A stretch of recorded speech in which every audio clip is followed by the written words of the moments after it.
This podcast introduces you to the law governing premarital agreements. Premarital agreements allow couples to bypass the power of the state in distributing property and assets. We've spent 6 weeks building up our understanding of the power of the state. We began with our analogical reasoning in week 1, where we compared the power of the state over the purchase of a car and entry to marriage. And we continued to unpack the power of the state in property distribution last week. The fact that the state can override property titles that might say that Honda Accord is yours in order it transferred or split with the spouse is a spectacular amount of state power. The prenuptial agreement can remove the uncertainty of that state power governing property distribution and spousal support particularly. Premarital agreements cannot govern child support or child custody, which is why I place them in this portion of the course. This is something that can come up on the exam, so be sure to note that important point. Prenuptial agreements govern property and spousal support. So if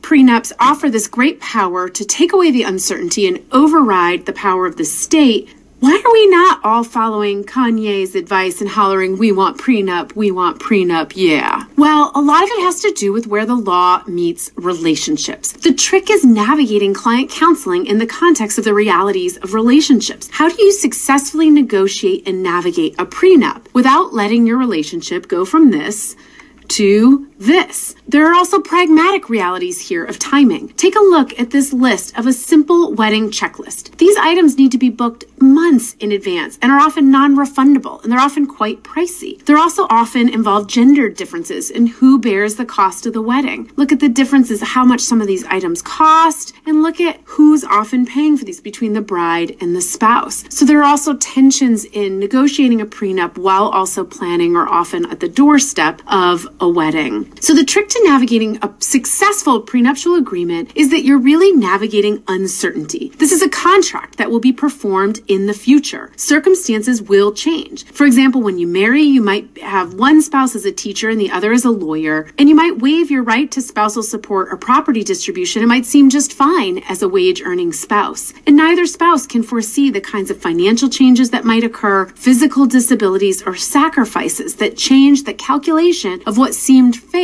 on the doorstep of marriage. Disability can be a big area of disruption. What if a spouse waives the right to spousal support or property distribution, but then becomes unable to work? Now the waiver might no longer feel fair to the disadvantaged spouse. Time alone can make a waiver of rights feel unfair. While asserting that you have no right to your spouse's pension or investment accounts might seem fair before you are married, decades later, you might come to think of your property as far more commingled. Career changes are another one. You might waive your right to spousal support, thinking you're a lawyer with a $70,000 salary, only to pursue later a lifelong career interest in music.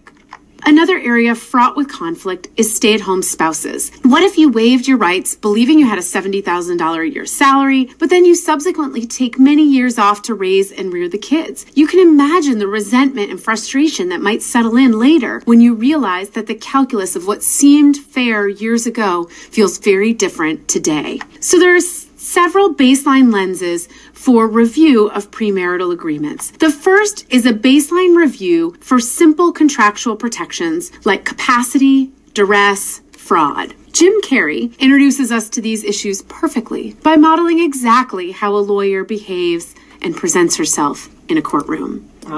Her age, she was only... Next, she got married, which makes her a minor. And in the great state of California, no minor can enter into any legal contract without parental consent, including prenuptial agreements. Prenuptial agreements! This contract is void. The standard community property applies, and she is entitled to half of the marital assets, or $11.395 million. Jordan pays back. Swoosh. And that's the game! Nothing further, Your Honor.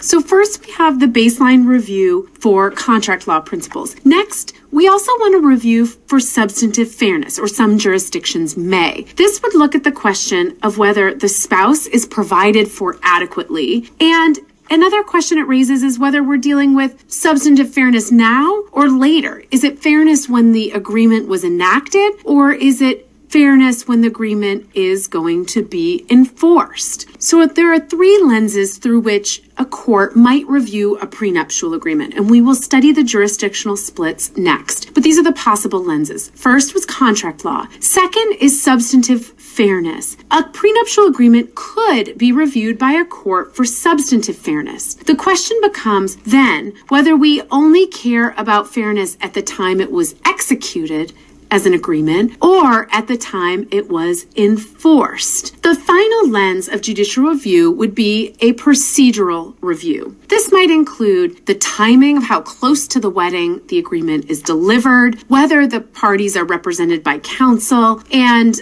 other general fairness concerns. So the overarching question governing this unit is the question of whether we will treat prenuptial agreements like an ordinary contract or whether we will give them a special review. Next, in this module, you will work through 10 pages of your course reading where you will uncover these jurisdictional splits, and you will complete a chart summarizing the three jurisdictional splits or the different rules that govern judicial review of prenuptial agreements. I encourage you to use this chart as an active reading tool, completing the chart as you read the material. All three of the rules presented on this chart are fair game for the final exam.